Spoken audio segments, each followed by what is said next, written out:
सप्तऋषि साई चरित अध्याय 33। उदी की महिमा, बिच्छू का डंक, प्लेग की गांठ, जामनेर का चमत्कार, नारायण राव बालाबुआ सुतार, अप्पा साहेब कुलकर्णी, हरिभाव कार्णिक। पूर्व अध्याय में गुरु की महानता का दिग्दर्शन कराया गया है। अब इस अध्याय में उदी के महात्मा का वर्णन किया जाएगा। प्रस्तावना। आओ पहले हम संतों के चरणों में प्रणाम करें, जिनकी कृपा दृष्टि मात्र से ही समस्त पाप समूह भस्म होकर हमारे आचरण के दोष नष्ट हो जाएंगे। उनसे वार्तालाप करना हमारे लिए शिक्षाप्रद और अति आनंददायक है। वे अपने मन में यह मेरा और वह तुम्हारा ऐसा कोई भेद नहीं रखते। इस प्रकार के भेदभाव की कल्पना उनके हृदय में कभी भी उत्पन्न नहीं होती। उनका ऋण इस जन्म में तो क्या अनेक जन्मों में भी न चुकाया जा सकेगा। उदी विभूति। यह सर्वविदित है कि बाबा सबसे दक्षिणा लिया करते थे तथा उस धन राशि में से दान करने के पश्चात जो भी शेष बचता उससे वे ईंधन मोल लेकर सदैव धुनी प्रज्वलित रखते थे। इसी धुनी की भस्म ही उदी कहलाती है। भक्तों के शिरडी से प्रस्थान करते समय यह भस्म मुक्त हस्त से उन सभी को वितरित कर दी जाती थी। इस उदी से बाबा हमें क्या शिक्षा देते हैं? उदी वितरण कर बाबा हमें शिक्षा देते हैं कि इस अंगारे की नाई गोचर होने वाले ब्रह्मांड का प्रतिबिंब भस्म के ही समान है। हमारा तन भी ईंधन सदृश ही है, अर्थात पंचभूतादि से निर्मित है, जो कि सांसारिक भोगादि के उपरांत विनाश को प्राप्त होकर भस्म के रूप में परिणत हो जाएगा। भक्तों को इस बात की स्मृति दिलाने के हेतु ही कि अंत में यह देह भस्म सदृश होने वाला है, बाबा उदी वितरण किया करते थे। बाबा इस उदी के द्वारा एक और भी शिक्षा प्रदान करते हैं कि इस संसार में ब्रह्म ही सत्य और जगत मिथ्या है। इस संसार में वस्तुतः कोई किसी का पिता, पुत्र अथवा स्त्री नहीं है। हम जगत में अकेले ही आए हैं और अकेले ही जाएंगे। पूर्व में यह देखने में आ चुका है और अभी भी अनुभव किया जा रहा है कि इस उदी ने अनेक शारीरिक और मानसिक रोगियों को स्वास्थ्य प्रदान किया है। यथार्थ में बाबा तो भक्तों को दक्षिणा और उदी द्वारा सत्य और असत्य में विवेक तथा असत्य के त्याग का सिद्धांत समझाना चाहते थे। इस उदी से वैराग्य और दक्षिणा से त्याग की शिक्षा मिलती है। इन दोनों के अभाव में इस माया रूपी भवसागर को पार करना कठिन है। इसलिए बाबा दूसरे के भोग स्वयं भोग कर दक्षिणा स्वयं स्वीकार कर लिया करते थे। जब भक्तगण विदा लेते तब वे प्रसाद के रूप में उदी देकर और कुछ उनके मस्तक पर लगाकर अपना वरद हस्त उनके मस्तक पर रखते थे। जब बाबा प्रसन्नचित होते तब वे प्रेम पूर्वक गीत गाया करते थे।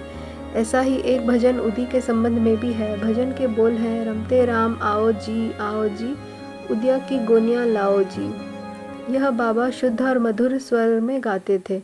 यह सब तो उदी के आध्यात्मिक प्रभाव के संबंध में हुआ, परंतु उसमें भौतिक प्रभाव भी था, जिससे भक्तों को स्वास्थ्य, समृद्धि, चिंता मुक्ति एवं अनेक सांसारिक लाभ प्राप्त हुए। इसलिए उदी में हमें आध्यात्मिक और सांसारिक लाभ पहुंचाती है। अब हम उदी की कथाएं प्रारंभ करते हैं। बिच्छू का डंक। नासिक के श्री नारायण मोतीराम जानी बाबा के परम भक्त थे। वे बाबा के अन्य भक्त रामचंद्र वामन मोडक के अधीन काम करते थे। एक बार वे अपनी माता के साथ शिरडी गए तथा बाबा के दर्शन का लाभ उठाया। तब बाबा ने उनकी माँ से कहा कि अब तुम्हारे पुत्र को नौकरी छोड़कर स्वतंत्र व्यवसाय करना चाहिए। कुछ दिनों में बाबा के वचन सत्य निकले। नारायण जानी ने नौकरी छोड़कर एक उपहार गृह आनंदाश्रम चलाना प्रारंभ कर दिया, जो अच्छी तरह चलने लगा। एक बार नारायण राव के एक मित्र ने बिच्छू ने काट खाया, जिससे उसे असहनीय पीड़ा होने लगी। ऐसे प्रसंगों में उदी तो रामबाण प्रसिद्ध ही है। काटने के स्थान पर केवल उसे लगा ही तो देना है। नारायण ने उदी खोजी, परंतु कहीं न मिल सकी। उन्होंने बाबा के चित्र के समक्ष खड़े होकर उनसे सहायता की प्रार्थना की और उनका नाम लेते हुए उनके चित्र के सम्मुख जलती हुई उदबत्ती में से एक चुटकी भस्म बाबा की उदी मानकर बिच्छू के डंक मारने के स्थान पर लेप कर दिया। वहां से उनके हाथ हटाते ही पीड़ा तुरंत मिट गई और दोनों अति प्रसन्न होकर चले गए। प्लेग की गांठ। एक समय एक भक्त बांद्रा में था। उसे वहां पता चला कि उसकी लड़की जो दूसरे स्थान पर है प्लेगग्रस्त और उसे गिल्टी निकल आई है। उनके पास उस समय उदी नहीं थी, इसलिए उन्होंने नाना चांदोरकर के पास उदी भेजने के लिए सूचना भेजी। नाना साहेब ठाणे रेलवे स्टेशन के समीप ही रहते थे। जब उनके पास यह सूचना पहुंची, वे अपने पत्नी सहित कल्याण जा रहे थे। उनके पास भी उस समय उदी नहीं थी, इसलिए उन्होंने सड़क पर से कुछ धूल उठाई और श्री साईं बाबा का ध्यान कर उनसे सहायता की प्रार्थना की तथा उस धूल को अपनी पत्नी के मस्तक पर लगा दिया। वह भक्त खड़े खड़े यह सब नाटक देख रहा था। जब वह घर लौटा तो उसे जानकर अति हर्ष हुआ कि जिस समय से नाना साहेब ने ठाणे रेलवे स्टेशन के पास बाबा से सहायता करने की प्रार्थना की, तभी से उनकी लड़की की स्थिति में पर्याप्त सुधार हो चला था, जो गत 3 दिनों से पीड़ित थी। जामनेर का विलक्षण चमत्कार। सन 1904-5 में नाना साहेब चांदोरकर खानदेश जिले के जामनेर में मामलतदार थे। जामनेर शिरडी से लगभग 100 मील से भी अधिक दूरी पर है। उनकी पुत्री मेहनताई गर्भावस्था में थी और प्रसव काल समीप ही था। उसकी स्थिति अति गंभीर थी। 2-3 दिनों से उसे प्रसव वेदना हो रही थी। नाना साहेब ने सभी संभव प्रयत्न किए, परंतु वे सब व्यर्थ ही सिद्ध हुए। तब उन्होंने बाबा को ध्यान किया और उनसे सहायता की प्रार्थना की। उस समय शिरडी में एक रागीर बुआ, जिसमें बाबा बापूगीर बुआ के नाम से पुकारते थे, अपने घर खानादेश को लौट रहे थे। बाबा ने उन्हें अपने समीप बुलाकर कहा कि तुम घर लौटते समय थोड़ी देर के लिए जामनेर में उतरकर यह उदी और आरती श्री नाना साहेब को दे देना। रामगीर बुआ बोले कि मेरे पास केवल 2 ही रुपए हैं, जो कठिनाई से जलगांव तक के किराए को ही पर्याप्त होंगे।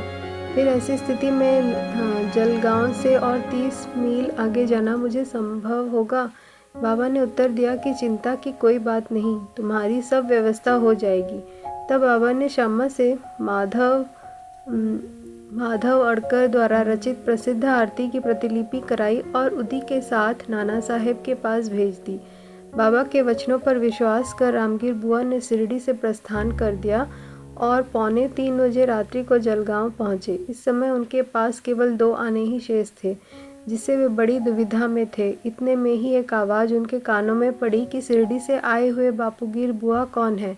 उन्होंने आगे बढ़कर बतलाया कि मैं ही शिरडी से आ रहा हूँ और मेरा ही नाम बापूगीर बुआ है। उस चपरासी ने, जो कि अपने आप को नाना साहेब चांदोरकर द्वारा भेजा हुआ बतला रहा था, उन्हें बाहर लाकर एक शानदार तांगे में बिठाया, जिसमें 2 सुंदर घोड़े जुते हुए थे।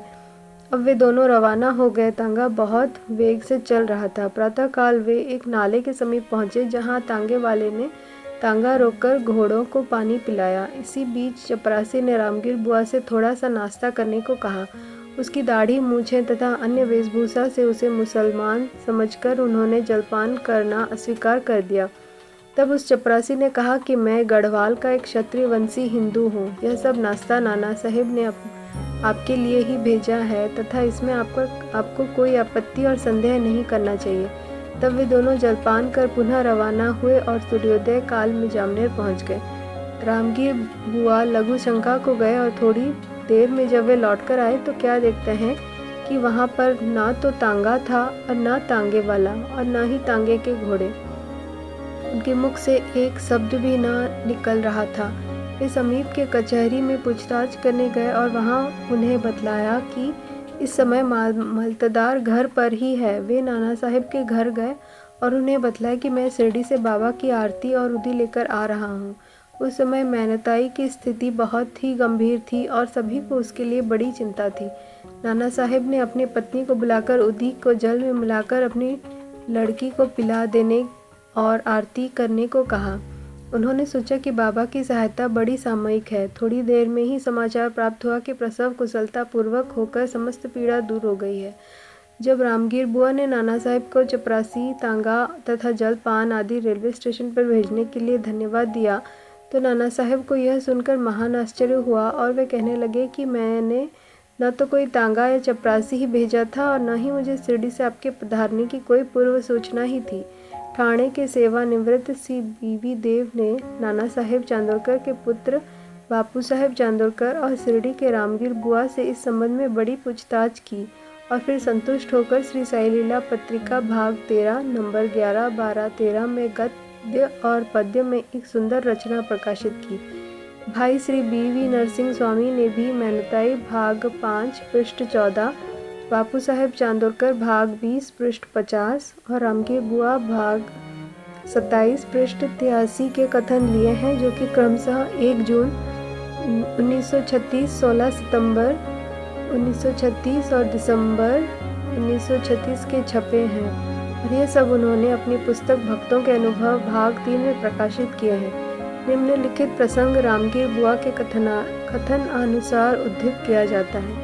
एक दिन जब मुझे बाबा ने अपने समीप बुलाकर एक उदी की पुड़िया और एक आरती की प्रतिलिपि देकर आज्ञा दी कि जामनेर जाओ और यह आरती तथा उदी नाना साहेब को दे दो। मैंने बाबा को बताया कि मेरे पास केवल 2 रुपए ही हैं, जो कि कोपरगांव से जलगांव जाने और फिर वहां से बैलगाड़ी द्वारा जामनेर जाने के लिए अपर्याप्त है।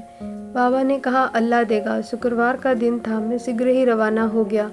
मैं मनमाड़ 36 बजे सायंकाल और जलगांव रात्रि को 2:45 पर पहुंचा। उस समय प्लेग निवारक आदेश जारी था, जिससे मुझे असुविधा हुई और मैं सोच रहा था कि कैसे जामनेर पहुंचूं। रात्रि को 3 बजे एक चपरासी आया, जो पैर में बूट पहने था, सिर पर पगड़ी बंधे, वो अन्य पोशाक भी पहने था।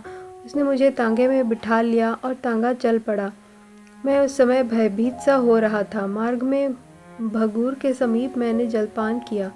जब प्रातःकाल जामनेर पहुंचा, तब उसी समय मुझे घुसंका करने की इच्छा हुई। जब मैं लौटकर आया, तब देखा कि वहाँ कुछ भी नहीं है। तांगा और तांगे वाला अदृश्य है। नारायण राव। भक्त नारायण राव को बाबा के दर्शनों का 3 बार सौभाग्य प्राप्त हुआ। सन 1918 में बाबा के महासमाधि लेने के 3 वर्ष पश्चात वे शिरडी जाना चाहते थे, परंतु किसी कारणवश उनका जाना न हो सका। बाबा के समाधिस्थ होने के 1 वर्ष के भीतर ही वो रुग्ण हो गए। किसी भी उपचार से उन्हें लाभ न हुआ। तब उन्होंने 8 प्रहर बाबा का ध्यान करना प्रारंभ कर दिया। एक रात को उन्हें स्वप्न हुआ। बाबा एक गुफा में से उन्हें आते हुए दिखाई पड़े और सांत्वना देकर कहने लगे कि घबराओ नहीं, तुम्हें कल से आराम हो जाएगा और 1 सप्ताह में ही चलने फिरने लगोगे। ठीक उतने ही समय में नारायण राव स्वस्थ हो गए। अब यह प्रश्न विचारणीय है कि क्या बाबा देहधारी होने से जीवित कहलाते थे और क्या उन्होंने देह त्याग दी इसलिए मृत हो गए? नहीं, बाबा अमर हैं, क्योंकि वे जीवन और मृत्यु से परे हैं। एक बार भी अनन्य भाव से जो उनके शरण में जाता है, वह कहीं भी हो, उसे वो सहायता पहुंचाते हैं। वे तो सदा हमारे बाजू में ही खड़े हैं और चाहे जैसा रूप लेकर भक्त के समक्ष प्रकट होकर उसकी इच्छा पूर्ण कर देते हैं। अप्पा साहेब कुलकर्णी। सन 1917 में अप्पा साहेब कुलकर्णी के शुभ दिन आए। उनका ठाणे को स्थानांतरण हो गया। उन्होंने बाला साहेब भाटे द्वारा प्राप्त बाबा के चित्र का पूजन करना आरंभ कर दिया। उन्होंने सच्चे हृदय से पूजा की। वे हर दिन फूल, चंदन और नैवेद्य बाबा को अर्पित करते और उनके दर्शनों की बड़ी अभिलाषा रखते थे। इस संबंध में इतना तो कहा जा सकता है कि उत्सुकता पूर्वक बाबा का चित्र को देखना ही बाबा के प्रत्यक्ष दर्शन का सदृश है। नीचे लिखी कथा से यह बात स्पष्ट हो जाती है। बाला बुआ सुतार। बम्बई में एक बाला बुआ नाम के संत थे, जो कि अपनी भक्ति, भजन और आचरण के कारण आधुनिक तुकाराम के नाम से विख्यात थे। सन 1917 में वे शिरडी आए। जब उन्होंने बाबा को प्रणाम किया तो बाबा कहने लगे कि मैं तो इन्हें 4 वर्षों से जानता हूँ। बाला बुआ को आश्चर्य हुआ और उन्होंने सोचा कि मैं तो प्रथम बार ही शिरडी आए हूँ, फिर यह कैसे संभव हो सकता है। गहन चिंतन करने पर उन्हें स्मरण हुआ कि 4 वर्ष पूर्व उन्होंने बम्बई में बाबा के चित्र को नमस्कार किया था। उन्हें बाबा के शब्दों की यथार्थता का बोध हो गया और वे मन ही मन कहने लगे कि संत कितने सर्वव्यापक और सर्वज्ञानी होते हैं तथा अपने भक्तों के प्रति उनके हृदय में कितनी दया होती है। मैंने तो केवल उनके चित्र को ही नमस्कार किया था, तो भी यह घटना उनको ज्ञात हो गई। इसलिए उन्होंने मुझे इस बात का अनुभव कराया है कि उनके चित्र को देखना ही उनके दर्शन करने के सदृश है। अप्पा साहेब कुलकर्णी। अब हम अप्पा साहेब की कथा पर आते हैं। जब वे ठाणे में थे तो उन्हें भिवंडी दौरे पर जाना पड़ा। जहाँ से उन्हें 1 सप्ताह में लौटना संभव न था। उनकी अनुपस्थिति में तीसरे दिन उनके घर में निम्नलिखित विचित्र घटना घटी।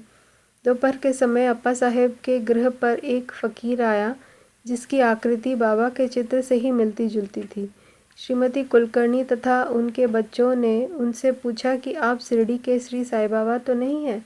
इस पर उत्तर मिला कि वे तो साईं बाबा के आज्ञाकारी सेवक हैं और उनकी आज्ञा से ही आप लोगों की कुशल क्षेम पूछने यहाँ आए हैं। फ़कीर ने दक्षिणा मांगी तो श्रीमती कुलकर्णी ने उन्हें 1 रुपया भेंट किया।